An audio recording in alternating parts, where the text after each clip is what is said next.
vite la Gemara. Lamed Amoud Aleph en bas. Ok? Lamed Bet. Lamed Amoud Aleph, je reprends très vite la Gemara au début de la Gemara. Shalut Ben Zoma, Tfila Zulama. On a demandé pourquoi, en fin de compte, il y a cette obligation d'aller au mikveh avant de rentrer dans le temple. On a demandé Ben Zoma. Amar lahem uma hamishane mi kodesh le kodesh. Ou mi makom shanush karet, le makom shanush karet. Ta'un tfila. Si quelqu'un change d'un endroit qui est kadosh, il va à un autre endroit qui est kadosh. Et quand il fait la transition d'un endroit qui est kadosh à un autre endroit qui est kadosh, néanmoins, il doit aller au mikveh. Il va dans un endroit où si on rentre, on n'est pas tahor, on reçoit karet. Il rentre dans un autre endroit, c'est la même chose. Néanmoins, il doit aller au mikveh. Et donc, mais c'est pas une explication. Attends une seconde. Hameshane michol le kodesh ou mimakom she'ein anush karet. Le makom she'anush karet ein odin she'taun tefila. À plus forte raison, quelqu'un qui était à l'extérieur du temple et qui rentre dans le temple, donc il vient d'un endroit et qui n'est pas kadosh. Il fait la transition, il rentre dans un endroit qui est kadosh. Et un endroit que si on rentre là-bas, quand on est dans un état de Touma, il n'y a pas de problème. Il rentre dans un endroit où si on est à Touma, il y a karet. À plus forte raison que ça nécessitera tefila. Ça, c'est la réponse de Ben Zoma. C'est pas une réponse. Pourquoi c'est pas une réponse? S'il vient d'un endroit Kodesh à un endroit de Kodesh, il y a un changement.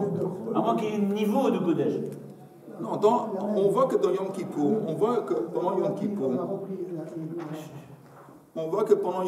le Kohen Gadol, quand il transitionne entre le service qu'il fait à l'intérieur, en Kodesh et Kodashim, et quand il fait la transition, il fait le service à l'extérieur sur le grand hôtel à l'extérieur. Oui. À chaque fois qu'il fait la transition, il change d'habit, il doit aller au mikveh. En dépit du fait qu'il fait une transition entre deux espaces qui sont kadosh.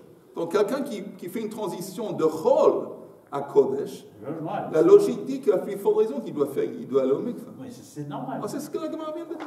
Mais non, il dit d'abord Kodesh à Kodesh. Oui, exactement ce que je viens d'expliquer. Non, mais à condition qu'il change d'habit à ce moment-là. Oui. Non. On voit Yom Kippour.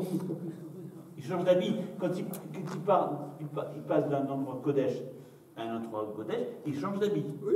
Ça va, c'est bon alors. Mais ce qui nous importe ici, c'est pas tellement le fait qu'il change d'habit, c'est le fait qu'il doit aller au mikveh. C'est vrai qu'il change au mikveh. Chaque fois qu'il change d'habit, je t'explique.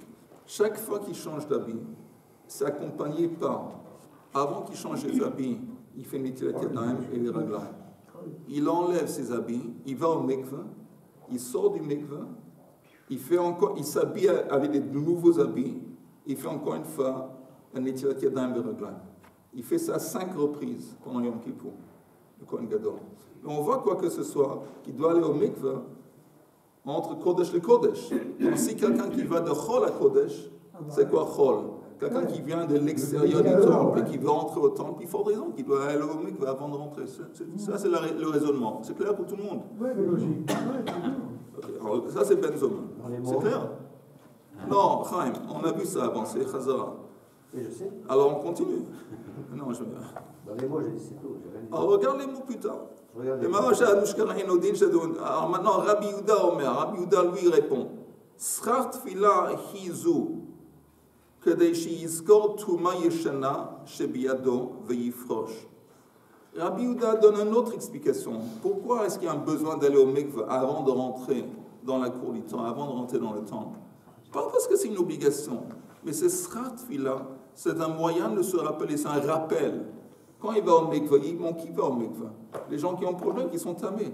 Oh, ça me rappelle qu'avant quelques jours, avant quelques semaines, en fin de compte, le type, il était dans un endroit où il y avait un maître, où il est rentré en contact, et il se rappelle en fin de compte qu'il est vraiment tamé.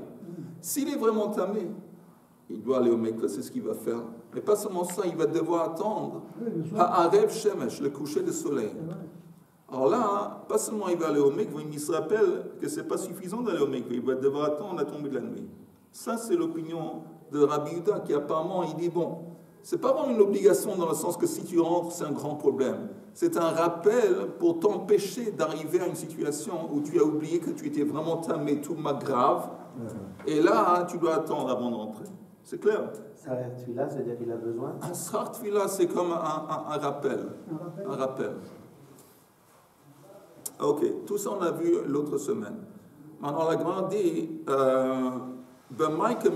en fin de compte, c'est quoi la base de cette dispute entre Rabbi Yehuda et Ben Zoma? On passe en haut de la page suivante. On parle peut-être du fait que la capacité de profaner la Bouddha. C'est quoi la capacité de profaner la Bouddha? Que si quelqu'un il rentre dans le temple, il n'est pas allé au mikvah, et néanmoins il fait un service, il va profaner. Les benzoma machi la Bouddha. Apparemment, selon benzoma, s'il ne va pas au mikvah, il profane le service. Les Rabbi Yehuda, lo machi la Bouddha. Rabbi Yehuda dit que c'est simplement un rappel. Ça veut dire que ce n'est pas vraiment la fin du monde. S'il fait le service sans avoir allé au mikvah auparavant, il ne va pas profaner le service. Ok? Et ça, c'est ce qu'on propose. Mais la Gemara rejette. Le benzoma mi machil. Comment tu peux dire que selon benzoma, ça profane? Et pourtant, on a une braïta. Veha Tanya. Kohen gadol shelo taval velo kidesh ben beged le beged ou ben avoda le avoda. Un Kohen gadol qui n'est pas allé au mikvah entre le changement des habits et il ne sait pas non plus... il changeait. Oui, il n'est pas allé au mikvah. Qu'est-ce qui se passe? Avodato kshira. Néanmoins, le service, il est caché, il n'est pas profané. Mais, Echad Kohen Gadol, Echad Kohen Hediot, Shelo Kidesh Yada Veraglav, Shacharit, Va'avad Avoda, Avodato Psula. Mais en attendant, par contre, si un Kohen, qui soit un Kohen normal ou un Kohen Gadol, s'il ne fait pas Netilat Yadayim avant de commencer le service, là, ça profane. Là, c'est profane. S'il n'a pas fait Netilat Yadayim avant d'aborder le service. Mais on voit, en passant, on voit que d'aller au mikvah, ce n'est pas qu'un truc qui profane. C'est moins important. Il n'est pas allé au mikvah entre les habits. Néanmoins, l'avoda kshira. Donc, comment, si tu as une braïte comme ça, comment Benzoma, il peut dire ce qu'il dit? Comment tu peux penser qu'il dit que si tu ne vas pas au mikvah avant d'entrer dans le temple, tu vas profaner? On a une braïte, c'est Mefourage qui dit qu'il n'y a pas de problème, il dit Avad. C'est clair? Alors la Gemara dit, peut-être on va expliquer ces disputes d'une façon différente. Elle a le meikam be'aseh. Peut-être Benzoma dit que quelqu'un qui ne rentre pas au mikvah avant de rentrer, et néanmoins après il fait le service, il a transgressé un commandement positif. Il n'a pas profané le service. Le service, il est bidiavad, il a caché, mais il a transgressé un assez, un misvat assez, comme il le dit. Le benzoma kai be'aseh, le Rabbi Yehuda, lo kai be'aseh. Apparemment, benzoma, oui, transgresse un commandement positif. Pour Rabbi Yehuda, non. De quel commandement positif est-ce qu'on parle? Je pense qu'on va dans Yom Kippour. Rashi cite, berachatz et besaro b'maim, ou le Veisham. Yom Kippour, c'est écrit texto que le Kohen Gadol, il doit rachatz besaro b'maim. Il doit donc aller au mikvah ou le Veisham et après il porte les habits, il transitionne. On apprend de lui un kalvachom pour n'importe qui fait le service. De toute façon, disons que c'est sur ça qu'ils se disputent. Que Benzoma dit obligation d'aller au mikvah avant de rentrer parce que sinon tu transgresses un commandement positif. Et Rabbi Yehuda, il dit que non. Umi itlei le Rabbi Yehuda haïsvara. Maintenant, la Gemara dit, qui te dit Bichlal que Rabbi Yehuda, il insiste que chaque personne, avant de rentrer dans le temple, il va au mikvah. Rabbi Yehuda. On avait dit que lui, il dit que chaque personne, il est d'accord avec Benzoma qui doit aller au mikvah pour une raison différente. Mais qui te dit qu'il nécessite que chaque personne, avant de rentrer au temple, il va aller au mikvah, Rabbi Yehuda? Et pourtant, Veha Tanya. Metzora tovel ve'omed b'sha'ar Nikanor. Un Metzora, quelqu'un qui a eu la plaie. Lèpre. Oui, le lèpre. Lépreux. Un lépreux. Il doit, oui, pour se rendre pur, pour se purifier, il doit rentrer dans le temple, il doit apporter un korban qui fait partie de sa purification. Et c'est écrit que Bechar Nicanor, c'était l'entrée principale à la cour du temple. Alors il se trompait dans le mikveh, il était debout, trempé dans le mikveh avant d'entrer. Et c'est pas seulement avant d'entrer. Vous entendez? Qu'est-ce qu'il faisait? On lui jetait de l'huile. Aussi, on mettait du sang du corban sur ses mains et sur son pied. Et qu'est-ce qu'il faisait? Il était à l'extérieur, mais il tendait les mains et les pieds à l'intérieur. Et là, on lui mettait ça. Et après, il était pur dans le sens qu'il pouvait rentrer dans le temple. Mais il ne pouvait pas rentrer. Voilà. Et là, on lui jetait, parce qu'on n'a pas... Quelqu'un qui est tamé n'a pas le droit de rentrer dans le temple. Et lui, il est tamé. Donc, quand il doit se purifier, en faisant quoi? En lui jetant dessus de l'huile, en lui versant dessus de l'huile et du sang sur les poings des mains et sur les pieds. Ça, il est dehors, mais il tend ça à l'intérieur. Mais de toute façon, on voit ici, c'est écrit qu'avant tout ça, il allait au mikveh. Avant qu'on lui versait le sang et l'huile. Il n'était pas encore pur. Il n'était pas encore... non, il n'a pas encore subi le sang et l'huile. Ah, c'est la cérémonie. Oui, il n'a pas encore subi cette étape, mais néanmoins, il doit aller au mikveh avant. Ça, c'est ce qui est écrit ici dans la Braïta. Metzora tovel ve'omed b'shar nikanor. Il y a quelque chose qui n'est pas compréhensible. Vas-y. Attends. Il vient de dire maintenant qu'il est à l'extérieur, il rentre les mains et les pieds. Et s'il est à l'extérieur, comment il fait pour entrer dans le mikveh à l'intérieur? Non, le mikveh à l'extérieur. Tous les mikveh, ils étaient à l'extérieur du temple. À part le mikveh qu'utilisaient les Kohanim qui étaient à l'intérieur. Il y avait un mikveh à l'intérieur qui était utilisé par les Kohanim, les Lévites. Alors, Metzora tovel ve'omed b'shar nikanor. Rabbi Yehuda, il conteste. Rabbi Yehuda omer, einot tzarich tfila. Shekvar tavar mi ba'erev. Rabbi Yehuda dit non, il n'a pas besoin d'aller se tremper dans le mikveh avant de rentrer parce qu'il a déjà fait le jour précédent. Il s'est déjà trempé le jour précédent. Mais on voit apparemment qu'il ne nécessite pas que ce type, juste avant de rentrer dans le temple, il va au mikveh le 8e jour. Parce qu'il dit, bon, il a déjà fait ça avant. Apparemment, ça contredirait ce qu'on a dit avant. Parce qu'on a dit avant, Rabbi Yehuda, n'importe quelle personne qui rentre au temple, avant de rentrer, doit aller au mikveh.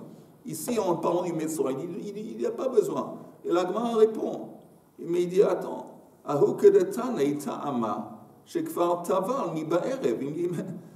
seule raison pour laquelle Rabbi Yehuda n'insiste pas qu'il va aller au temple, parce qu'il a dit lui-même qu'il est allé au mikveh la veille. S'il n'avait pas allé au mikveh, s'il n'était pas allé au mikveh la veille, oui, il serait sous l'obligation d'aller au mikveh pour entrer. C'est écrit. Et la Gemara s'étonne de la Kushia. La Gemara s'étonne. Qu'est-ce que ça veut dire? Tu as porté cette braïta en tant que Kushia. La réponse, et c'est texto, c'est écrit. Rabbi Yehuda, il dit qu'il n'a pas besoin d'aller au mikveh. Pourquoi? Parce qu'il est déjà allé au mikveh précédemment, la veille. Pourquoi on apporte ça en tant que Kushia? La réponse est claire. Même dans la braïta elle-même, dans le langage, c'est écrit pourquoi. S'il n'avait pas fait le mikveh la veille, oui, il serait sous l'obligation de... Pourquoi on apporte ça en tant que Kushia? C'est pas clair. Et la Gemara dit... Meshum. Il a quand même passé la nuit, même s'il a fait la veille. Il a passé la nuit. Il est fort possible que dans la nuit, il se soit entamé. Ok. C'est une bonne... Ça n'exclut pas le fait de se retromper le matin. Okay. C'est bien ce que tu dis, Eli. Peut-être on va en parler un peu plus tard.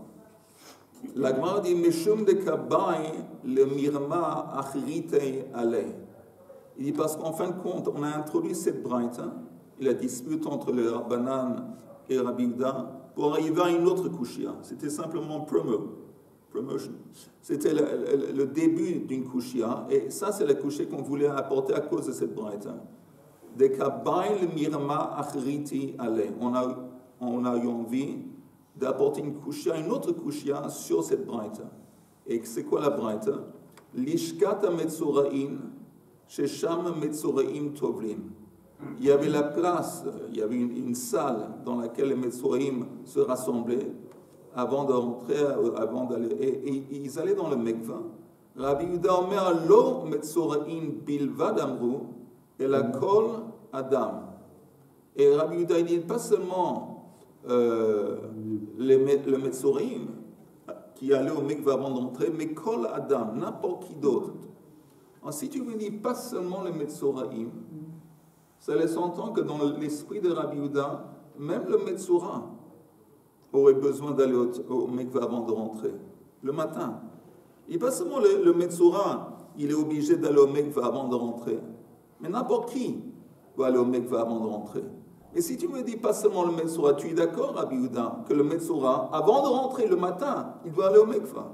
Alors, on a deux braïtes qui apparemment se contredisent, parce qu'on a une braïte qu'on a vue avant quelques minutes, que Rabbi Yehuda, il dit, le Metzora, il n'a pas besoin d'aller au mikvah le matin, parce qu'il allait à la veille. Le 7e jour déjà. Oui, il allait le 7e jour. Et là, on a une autre braïte qui dit que pas seulement le Metzora, il a besoin d'aller au mikvah le matin, avant de rentrer, mais tout le monde d'autre. Et là, apparemment, oui, il oblige le Metzora d'aller au mikvah le matin. Alors, ça contredit.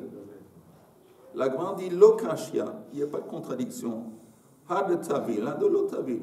Quand est-ce qu'il dit qu'il doit aller au mikvah le matin avant d'entrer? On parle d'un cas où le Metzora ne s'est pas trompé pour une raison ou une autre, il ne s'est pas trompé dans le mikvah la veille. Alors là, il doit aller le matin. Et quand est-ce qu'il a dit qu'il n'a pas besoin? Quand oui, il s'est trompé dans le mikvah la veille. Alors la Gemara demande, attends, Ide l'Otavil ha'arev shemesh bai. Si tu me dis qu'il ne s'est pas trompé la veille, et maintenant il va se tromper au lieu du 7e jour, le 8e jour le matin, ce n'est pas suffisant d'aller au mikvah pour pouvoir entrer dans le temple. Il va devoir encore une fois attendre la tombée de la nuit. Ha'arev shemesh. Et ce n'est pas écrit. On ne comprend pas ici. On ne fait pas mention de Ha'arev shemesh. S'il va au mikvé, le Metzora, c'est qu'il est guéri. Donc il n'est plus Metzora. Tu entends, Richard, il y a deux aspects à cette rectification du Metzora. Il y a Kapara et Tahara. Le purifier aussi, expiation. On dit expier. Oui. La Kapara. Maintenant, tu as raison que dans le sens qu'il est pur après qu'il est sorti du mikvah. Mais l'aspect, la dimension de Kapara, il n'a pas encore. Donc c'est pour ça que. Donc, si tu me dis que quand est-ce que Rabbi Yehuda il dit que oui, il faut aller au mikvah, c'est parce qu'il n'a pas fait la veille. Alors, s'il n'a pas fait la veille, il ne peut pas aller au mikvah de suite d'entrer dans le temple, il a besoin d'attendre la tombée de la nuit. On n'en parle pas. Et là, il dit plutôt, on propose une nouvelle proposition. Et là, il dit, et je répète, une proposition pour quoi faire? Pour expliquer qu'il n'y a pas de contradiction entre deux braïtot dans lesquels Rabbi Yehuda s'exprime. La première qui dit, Rabbi Yehuda conteste, il dit que le Metzora n'a pas besoin d'aller au mikvah le matin parce qu'il est allé la veille. Deuxième braïta qui dit que pas seulement le Metzora il doit aller au mikvah le matin, mais aussi les autres, tout le monde d'autre. Et là, on dit, tu sais de quoi on parle? Elle a idi ve idi de Tavil. Dans les deux cas, on parle d'un Metzora qui s'est trompé dans le mikvah le 7e jour, le jour précédent. Et c'est quoi la différence? Had asar da'atei, had lo asar da'atei. La différence, c'est dans un scénario, on a quelqu'un, le hasiach et da'at, ça veut dire se disconnecter mentalement. Ça veut dire oublier. Voilà. Alors là, on revient un petit peu à ce qu'Eli a dit auparavant. Et oui, on parle de quelqu'un qui est allé au mikvah, mais après qu'il est allé au mikvah, je ne sais pas, il y avait le mondial. Alors, il y avait la pièce dans le temple où tous les kohanim se rassemblaient pour regarder les matchs de foot du mondial. Et il était tellement pris par le foot, il a oublié qu'en fin de compte, il doit se préserver dans un état de pureté. Et c'est un problème, parce que s'il oublie, alors on a un principe qu'il y a daim askaniyothen. Les mains, par nature, avec les mains, on touche un peu partout. Ça tâtonne à droite et à gauche, ça peut même toucher un morceau de son corps qui est censé être recouvert, qui s'appelle herba, et ça le entamé à nouveau. Si il a oublié, il y a un disconnect après le mikvah, alors là, Rabbi Yehuda dit qu'il doit à nouveau aller au mikvah. Et il parle de ce côté. Quand il dit qu'il ne doit pas aller au mikvah parce qu'il est allé se tremper dans le mikvah la veille, on parle de quelqu'un qui ne s'est pas disconnecté. Il n'a pas regardé le mondial le soir, et donc il n'a pas oublié. Hadelo asar da'atei.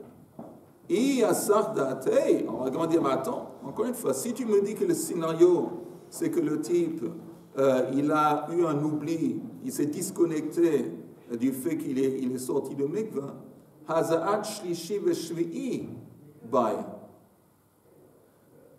C'est quoi Hazah Shlishi Veshvi'i? Il y a un risque La purification. entre le mikveh de la veille, entre le matin, qu'il est entré en contact avec quelque chose qui est mort, où il était dans une pièce où il y avait un mort, en salle. Et si c'est comme ça, à cause de cette éventualité, de cette possibilité, il doit aussi, on doit lui asperger le 3e et le 7e jour avec Meichatat. Si tu me dis que c'est possible qu'il ait subi Hessechadat, qu'il s'est disconnecté, on a peur que c'est possible, qu'il est entré en contact avec un maître. Et s'il est entré en contact avec un maître, où il était dans la pièce où il était un maître, il doit subir Hazah Shlishi, 3e jour et 7e jour. Oui, mais c'est un Hazah Shlishi Veshvi, on le fait seulement s'il y a certitude qu'il a Non, été. on va juste... Non, attends une seconde, parce que sinon tout le monde doit avoir tout le temps Hazah Shlishi Veshvi. S'il y a une possibilité. Seulement quand il est tout bas. Ouais, seulement. Seulement quand il est tout bas. Je pense que... non, c'est une bonne question. Et il me semble que tout le monde, oui, a besoin. Non. C'est une bonne question que tu demandes. Si on a peur de l'éventuel que peut-être... Alors tout le monde devrait, avant d'entrer dans le temple, pas seulement aller au mikveh. Pas seulement le temple. Pas seulement pour le temple. Je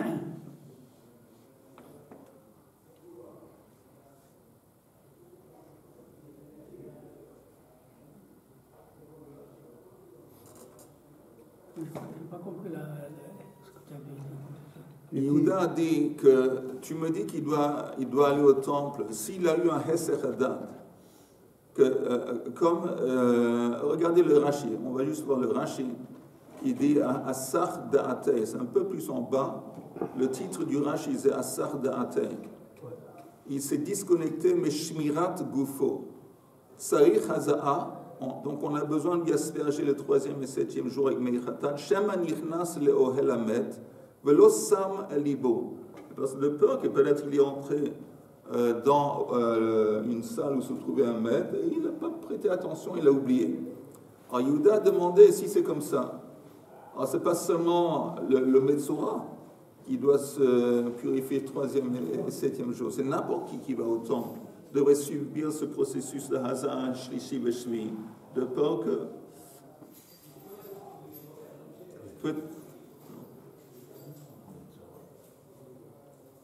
Je n'ai pas de réponse. Blined, je vais essayer de vérifier, on va en parler de Blined. Jusqu'à maintenant, on a parlé du Missoir. C'est pas tout. Oui, mais la question Yehuda dit ok. Mais si tu as peur du Metzora, J'ai compris. et pourquoi? Alors on va voir, on va continuer dans la Gemara, on va voir. אמרו, אלא כל אדם, לא קשה, צריך שלישי ושם, אלא אידי ואידי, la Gemara dit, tu sais quoi? Dans les deux cas, on parle de Cohen, qu'après qu'il est allé au mikveh la veille, il n'a pas fait un disconnect, il n'a pas oublié, ואידי ואידי דלא הסח דעתי. Pas un Cohen. Il ne s'est pas disconnecté. Pas un Cohen. En Metzora. Velo Kashia. Et néanmoins, il n'y a pas de contradiction. Had tavil al dat biat mikdash. Had lotavil al dat biat mikdash. C'est pas suffisant, tout ça, ce qu'on a vu avant, d'aller au mikveh à la tombée de la nuit. Il doit avoir la kavana. Il doit aller au mikveh dans la kavana. Je vais au mikveh pour me rendre pur, pour que je puisse rentrer dans le temple. Biat mikdash. S'il n'a pas eu cette kavana, apparemment, ce n'est pas suffisant d'aller au mikveh. Ce n'est pas suffisant. Donc, quand Rabbi Yehuda dit que le Metzora, le 8e jour, le matin, il doit aller au mikveh, il parle de quelqu'un que, oui, il est allé au mikveh la veille, mais il n'a pas eu Hessechadat, il n'a pas eu non plus le kavana, quand il est allé au mikveh, qui se purifie dans le but de rentrer dans le temple. Une autre possibilité, une autre proposition,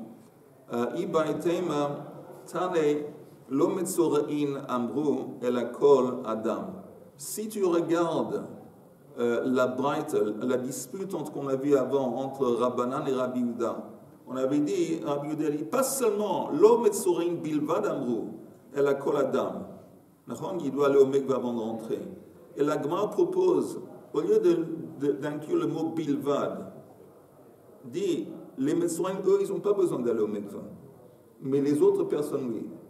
Tu enlèves le mot bilvad, pas seulement, parce que si tu dis pas seulement le Metzora, il doit aller au mikveh, mais tout le monde d'autre, là on a qu'une contradiction entre Rabbi Yehuda et Rabbi Yehuda. Enlève le mot bilvad et tout s'arrange.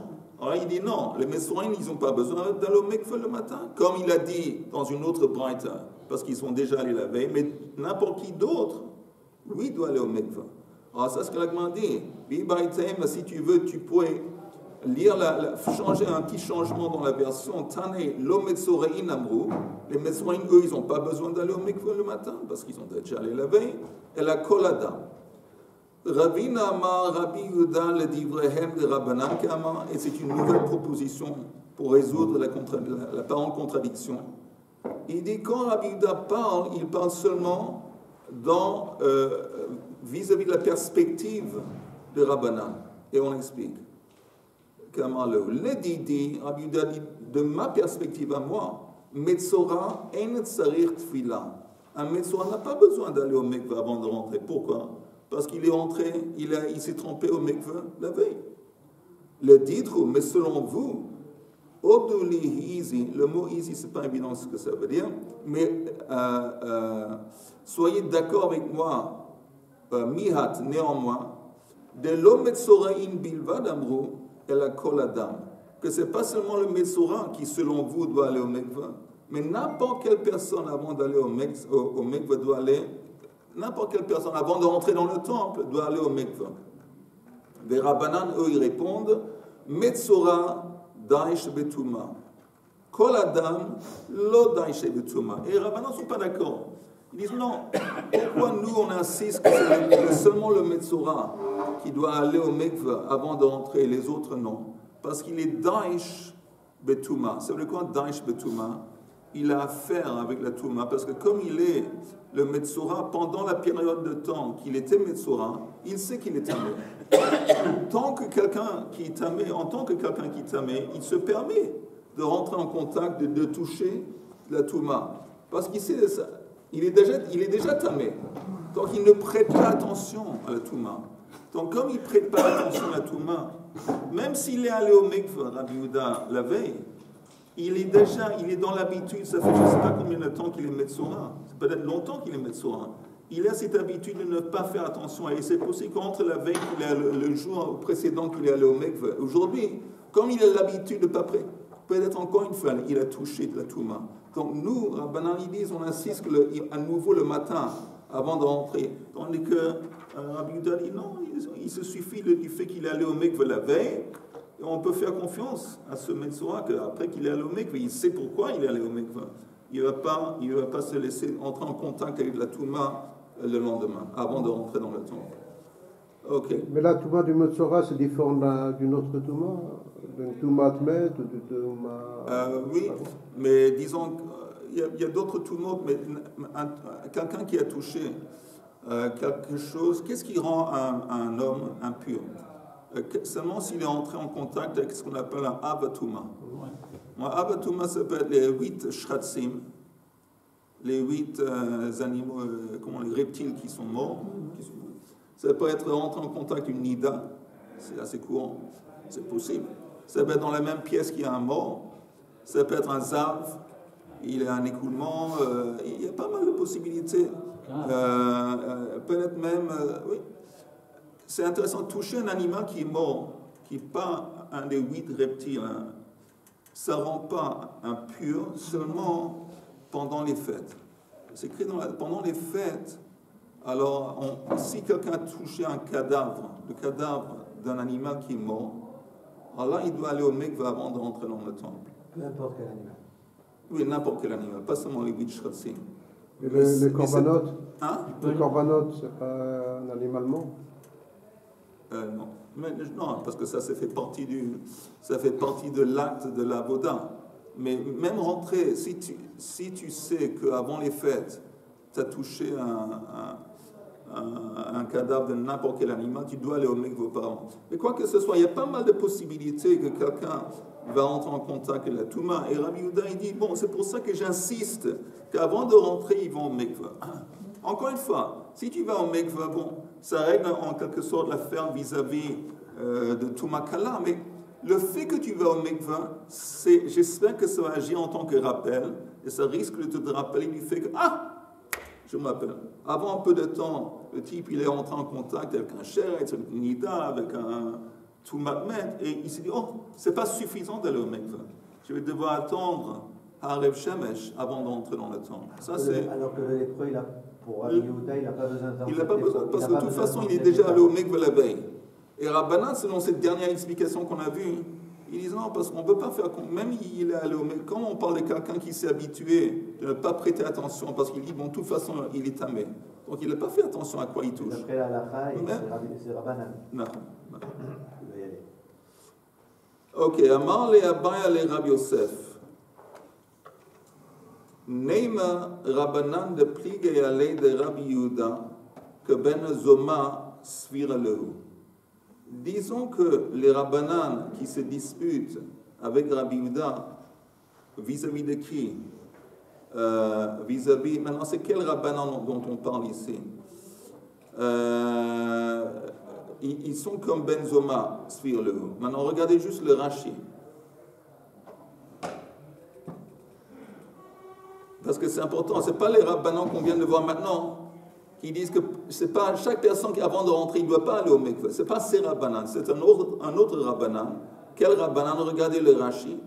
Neim rabbanan, disons que rabbanan qui se dispute avec Rabbi Yehuda, Rashi dit, dans la première braïta qu'on a vue en haut, de Katane Metzora Tovel Be'omed.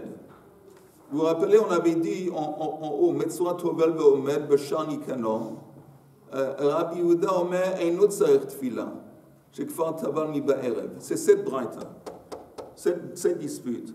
Quand ils disent que le Metzora, il doit à tout prix aller au mikveh en dépit du fait qu'il est... On propose que pourquoi ils disent ce qu'ils disent? Parce qu'ils vont comme Ben Zoma. On avait vu au commencement ce matin, Ben Zoma, c'est celui qui dit que c'est une obligation d'aller au mikveh avant de rentrer dans le temple, parce que si tu le fais, c'est un problème. C'est une obligation, pas en tant que rappel. Tu ne peux pas faire la voda sans aller au mikveh avant de rentrer dans le temple. On propose que les rabbanan qui disent que le Metzora à tout prix doit aller au mikveh, ils vont comme Ben Zoma, Sfira Lehu. Et si c'est comme ça qu'en fin de compte, s'ils vont comme Ben Zoma, c'est pas seulement le Metzora, c'est n'importe qui doit aller au mikveh. Alors pourquoi on parle justement du Metzora? Alors la Gemara répond Vehai de Katane et Metzora. Pourquoi on parle du cas du Metzora? Lehodiacha kocho de Rabbi Yehuda, pour te démontrer la force de l'opinion de Rabbi Yehuda. C'est quoi la force de l'opinion de Rabbi Yehuda qui dirait que pas seulement n'importe qui, il n'y a pas d'obligation d'aller au mikveh, mais même un Metzora, il ne doit pas le jour avant d'entrer, en dépit du fait que le Metzora, il était tamé grave, en dépit du fait. On prend ce cas extrême, mais en fin de compte, les rabbanans qui disent que le Metzora qui doit aller au mikveh, ce n'est pas parce qu'ils visent en particulier le Metzora, parce que vis-à-vis de eux, ils sont comme Ben Zoma. N'importe quelle personne ne peut pas rentrer dans le temple auparavant d'aller au mikveh.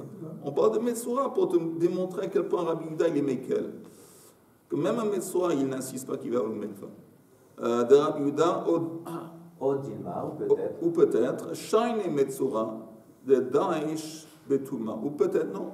Peut-être Rabbanan ne sont pas d'accord avec Ben Zoma. C'est-à-dire que peut-être Rabbanan, eux, ils ne sont pas d'accord avec cette idée que chaque personne doit aller au mikveh avant d'entrer dans le temple. Et ici, ils ciblent le cas du Metzora en particulier. Pourquoi? Parce qu'on avait dit, parce qu'on parle d'un individu qui daïch betuma, qui a l'habitude, en tant que quelqu'un qui est dans un état d'impureté, de toucher à droite et à gauche la touma. Et donc, lui, on a peur. Lui, on a peur qu'il va oublier. En attendant, avant de rentrer dans le temple, il a encore à nouveau rentré en contact avec la touma. Il n'a pas prêté attention. Donc, pour lui, on dit qu'il doit aller au mikveh, mais ça ne veut pas dire nécessairement que n'importe quel individu qui rentre dans le temple doit auparavant aller au mikveh comme Ben Zoma. Ce n'est pas évident. Ok. La Gemara dit Amarle. Qui a l'habitude d'être tamé, c'est-à-dire? Oui, Daesh Betuma, le Metzora, il est Daesh Betuma. De quoi on a parlé? Vous savez quoi, on va arrêter ici. Je vais dire un mot sur la paracha. un petit mot sur la paracha. C'est remarquable que quand on regarde le récit de Jacob, parce que la paracha, c'est là. Non, laisse, Richard, laisse. Quand on regarde la paracha, on sait que Jacob Avinu, il a quitté la maison de sa famille. Il avait quel âge quand il a quitté la maison? 63 ans. Il avait 63 ans. Merci beaucoup. Alors, qu'est-ce qu'il avait fait pendant toute sa vie? Alors, la Torah dit, témoigne sur Jacob qu'il était Ishtam Yoshev Ohalim. C'était quelqu'un qui était dans l'Ohel. Apparemment, selon la tradition, il était plongé dans l'étude, pas de la Gemara, parce qu'il n'y avait pas de Gemara.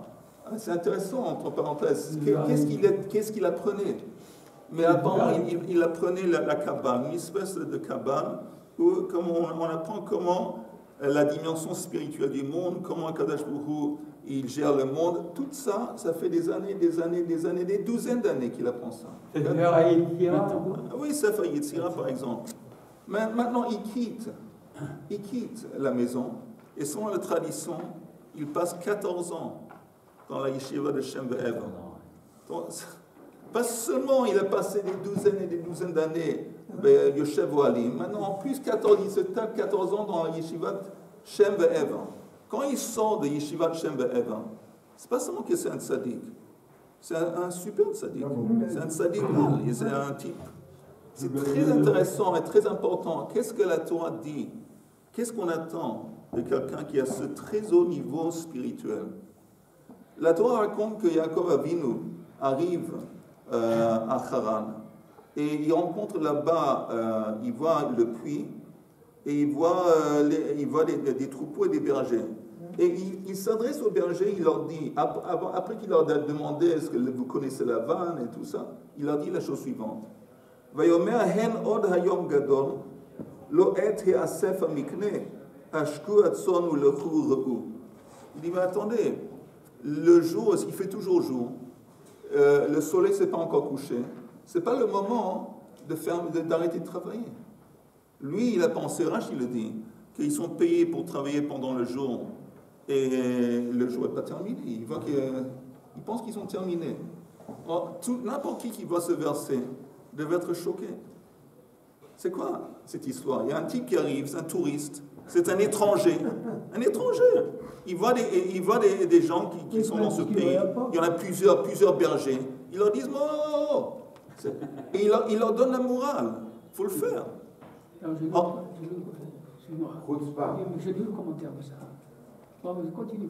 Alors, il faut le faire. Alors, pourquoi, en fin de compte, une des explications de pourquoi c'est comme ça, parce que ça, c'est le résultat de quelqu'un qui a passé des douzaines et des douzaines d'années dans un monde spirituel.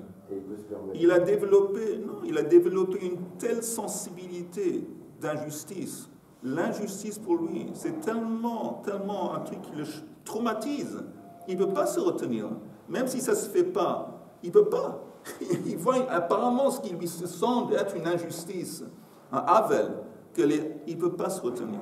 Ça, c'est le début de son séjour à Haran. La fin de son séjour à Haran, quand il est en train de quitter 20 ans plus tard, il est poursuivi par Lavan. Et là, Lavan lui accuse de plein de choses. Il se défend. Et il dit, tu sais quoi? Qu'est-ce que tu veux de moi? Je me suis donné à garder ton troupeau.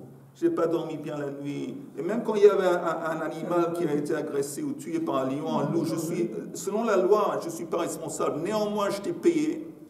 Et j'ai souffert de chaleur l'été, j'ai souffert de froid. Là. Je me suis donné à fond. Et toi, et pas seulement ça, et il le témoigne. À 12 occasions, à 10 occasions, tu m'as roulé, tu as essayé de rouler, changer mon salaire. 10 fois. Oui. Alors là aussi, c'est une question de base.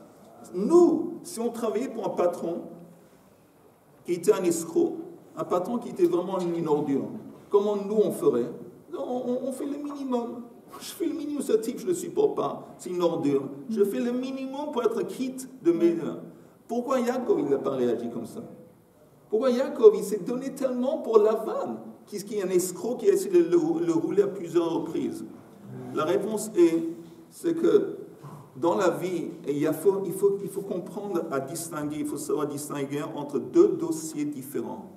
Il y a le dossier de comment, disons, le patron, ses obligations envers l'ouvrier, mais il y a un autre dossier, c'est les obligations de l'ouvrier envers son patron, de celui qui est employé, l'employé envers celui qui l'emploie. C'est deux autres dossiers. Et entre parenthèses, ce n'est pas seulement vis-à-vis de l'employeur et du travail, c'est aussi vis-à-vis des relations conjugales, des relations, disons, entre un mari et une femme ou d'autres relations. Aujourd'hui, on est obsédé par cette idée de mérite. Magiali, je mérite qu'on me traite d'une certaine façon. J'ai mes droits, on est obsédé par les droits des homosexuels, les droits des femmes, les droits.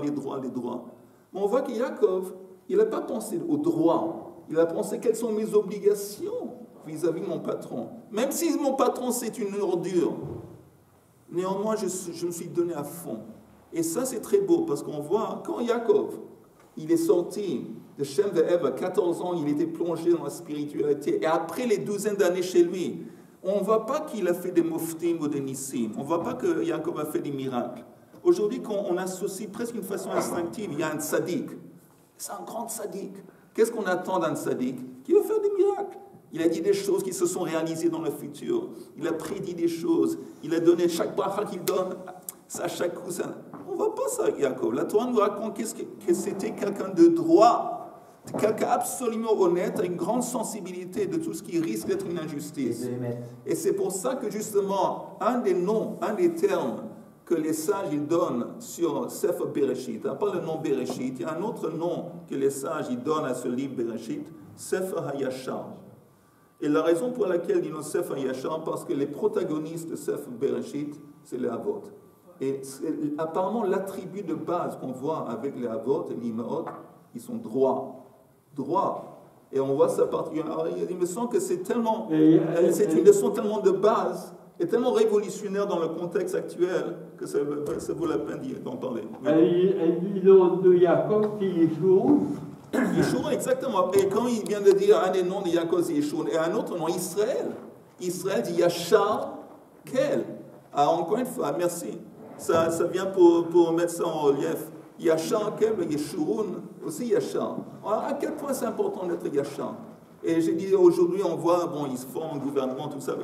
Très important. Voilà, c'est un kiddush Hashem, l'honnêteté, être absolument. Bon, ma femme, elle ne me traite pas bien, disons-le à la femme de quelqu'un la traite bien. Ça ne veut rien dire vis-à-vis de tes obligations envers ta femme.